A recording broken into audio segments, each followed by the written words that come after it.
wachimbaji wadogo wadogo tutawathamini. Wachimbaji wadogo wadogo tutawathamini kama walivyo wachimbaji wengine wakubwa wakubwa. Nataka niwahakikishie, na kwenye ilani ya Chama cha Mapinduzi inazungumza hivyo.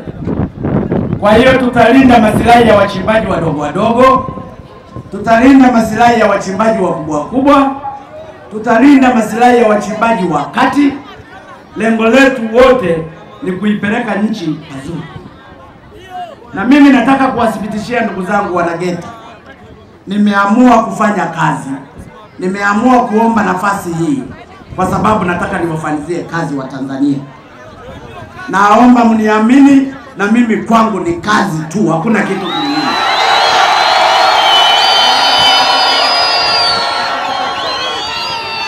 Swala lingine ambalo nitaliangalia katika awamu ya 5 kama nitachaguliwa kuwa rais ni swala la viwanda. Nataka Tanzania tuwe na viwanda vingi. Tutakapokuwa na viwanda vingi, viwanda vya ngozi, viwanda vya pamba, lakini si kwa ajili ya kutengeneza marobota tu, kwa ajili ya kutengeneza nguo na nyuzi, viwanda vya maziwa, viwanda vya nyama, na mnafahamu Geita kuna maeneo mengi ambapo mifugo inapatikana. Tutakuwa tumetengeneza ajira kwa Watanzania wengi na hasa vijana. Kwa hiyo lengo langu katika awamu ya 5, awamu ya Magufuli, itakuwa pia kuwa na viwanda angalau katika kila mkoa. Tuwe na kiwanda kikubwa kwa ajili ya kuhudumia hizi malighafi.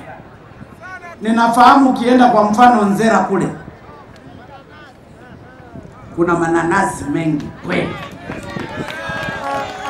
Wananchi wa kule wanahangaika kutembeza mananasi kuleta hapa kwa baskeli.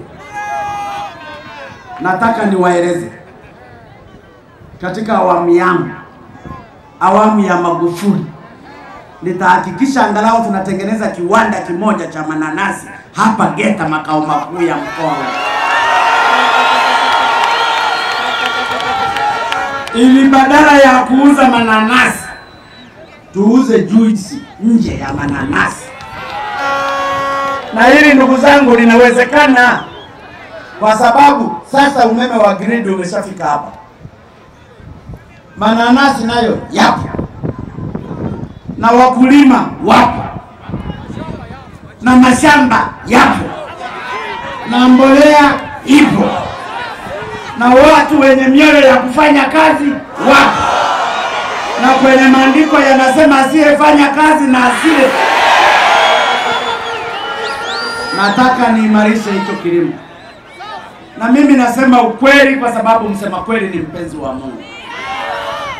Ninawaeleza ukweli kwa sababu nina wajibu wa kuwaeleza ukweli. Na ndiyo maana nimekuja hapa, nimekuja kuomba kura za watu wote. Wawepo wa Ukawa ninaomba kura zao. Wawepo wa CCM ninaomba kura zao. Wawepo wa Chadema ninaomba kura zao. Wawepo wa ACT ninaomba kura zao. Kwa sababu mimi naamini maendeleo hayana chama. Maendeleo hayana chama. Na ndiyo maana kama wapo Chadema na wao huwa wana tabia ya kusema people's power, power wampe Magufuli hapa. Ukawa rais. Wasihangaike kutapeleka power mahali pengine. Na saa nyingine wanaonyeshaga vidole hivi, si ndio? Na vidole hivi. Hivi vidole viwili ukiviunganisha ukaviinamisha chini, vinaandika herufi M. Na M ni Magufuli.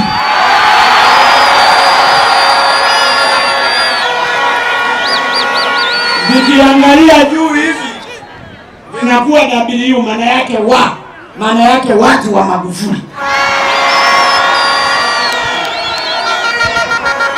Nataka tuwe na mabadiliko ya kweli. Na ndiyo maana ndugu zangu Wanageita, watakuja watu wengine hapa, wanaweza wakazungumza hakuna chochote kilichofanyika. Na wengine walikuwa na vyeo vikubwa kweli, watasema hakuna chochote kilichofanyika. Sasa kwenye vyeo humo walikuwa wanafanya nini kama vyote hivyo vilikuwa havifanyiki? Tumetoka mbali. Mtu asiyejua historia ni matatizo. Mimi pamoja na umri wangu ninafahamu wakati wa mwaka 61 tulipokuwa tukipata uhuru, Tanzania ilikuwa na kilomita 1334 tu za barabara za lami.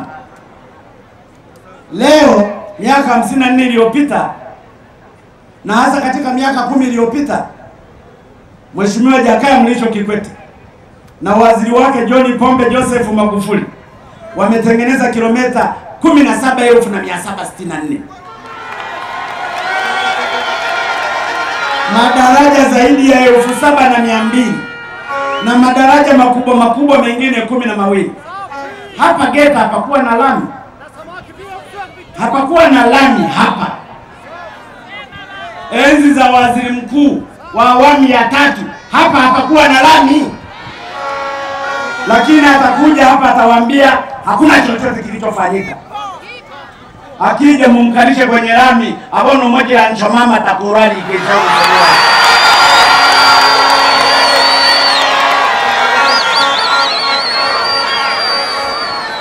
Mambo yamefanyika na yapo yanayofanyika na yapo yatakayofanyika. Hapa Geita miaka ya nyuma mitandao hata ya simu haikuwepo. Nasema uongo ndugu zangu? Sisi tulikuwa tunapita hapa ni vumbi, ukitaka kuandika barua lazima ukae miezi 3 ndipo barua inafika. Leo wameshasahau. Mtu unaweza ukazungumza hata mtu akiwa Ulaya. Hata kama mtu namwambia I love you, I miss you, unaweza ukazungumza usiku kucha. Mtu atasimama hapa atasema haya yote ni zero. Hata huu mgodi haukuwepo. Ulikufa miaka ya nyuma. Baadaye ukafufuliwa katika awamu ya 3. Haujatimiza mambo yote, lakini kuna baadhi ya Watanzania wamepata ajira. Kuna watu wanaokuja hapa wengine wanafikia kwenye guest zetu. Hapa Geita hapakuwa na guest za kutosha. Hapakuwa na maduka ya kutosha. Mimi Geita ninaifahamu. Nina mjomba wangu hapa Mwanamanyero, Jackson. Anawaambia ukweli. Mimi hapa ni nyumbani. Nenda mpaka Bugirasoga kule napafahamu. Nenda Nzera mpaka Katoma napafahamu. Kwa hiyo Geita mimi sio mgeni. Na Geita ni nyumbani. Na ndiyo maana nataka nitakapokuwa rais nifanye mabadiliko makubwa hapa Geita.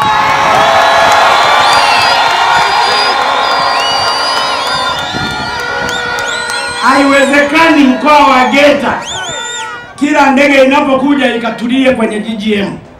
Lazima tutengeneze uwanja wa serikali hapa wa ndege.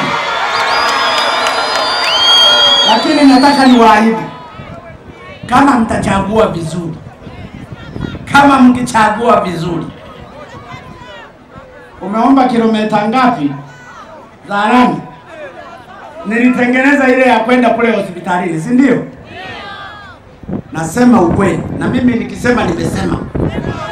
Nitawaletea kilomita 10 za barabara za lami hapa Geita.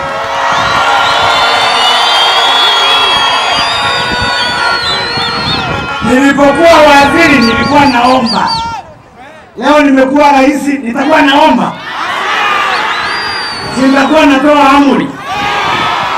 Sasa hili nimelisema leo tarehe 23. Huyo waziri wa ujenzi ambaye bado sijamteua, mumueleze kwamba nimeahidi hapa kilomita 10 za lami.